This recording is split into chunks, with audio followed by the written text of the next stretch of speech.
On Monday, Quebecers will vote for their next premier. The Liberals have held power in the province for nearly 15 years, but recent polls show this might change.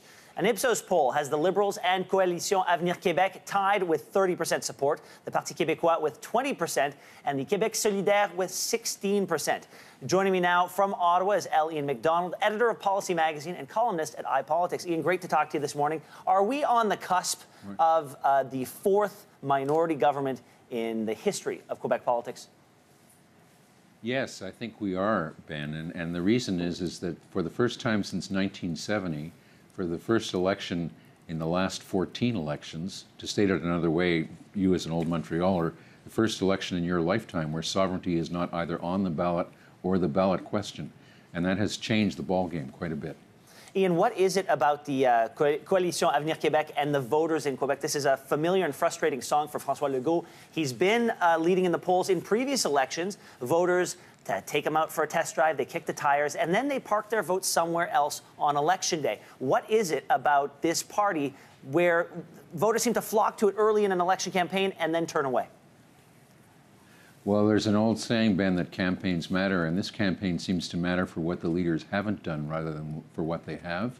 Mr. Legault, leads a center-right party that has led in the polls but has dropped 6 points in the last 10 days alone, partly because of his mishandling of the immigration issue, in which he made it a campaign issue but then misstated that if you didn't learn French within 3 years, you would be expelled from the province. And of course, constitutionally, that's a federal jurisdiction. Well, if he didn't know a file that he made the main issue of the campaign, the voters are asking themselves, what does he know? In the case of Philippe Couillard, he's a very good manager. His government has balanced the budget in the last 4 years in a row. They're paying down debt. The Quebec economy has created nearly 250,000 jobs in the last 4 years, and yet they're just sort of hovering around 30%, even with the CAQ, and that's not good enough for them to win a minority government on Monday, and we are headed for minority territory. The reason is, if you look back to New Brunswick, it's quite equivalent. The non-Francophone vote in Quebec is quite equivalent to the Francophone vote in northern New Brunswick. It's dominantly liberal, but not very efficient in terms of the seats that it produces. Okay, so if you were a betting man, what party comes out on top and what other party is the kingmaker? I'd have to say today, Ben, that we'd be looking at probably a CAQ minority, although you can't rule out a Liberal minority if the big red machine shows up in the last few days, and the turnout in the advance poll has been pretty heavy.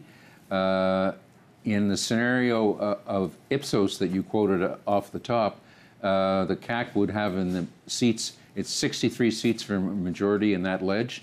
The CAQ would have about in the mid-50s, and the Quebec solidaire might have the balance of power. And so there you'd have a center-right party with a left-wing sovereignist socialist party holding the balance of power, and that would likely produce a hung parliament pretty quickly. Ian, it's exciting times in provincial politics. We've got New Brunswick that we're watching closely. Of course, we're going to be watching the Quebec election as well. Thanks so much for your insights today. Good to be with you, Ben.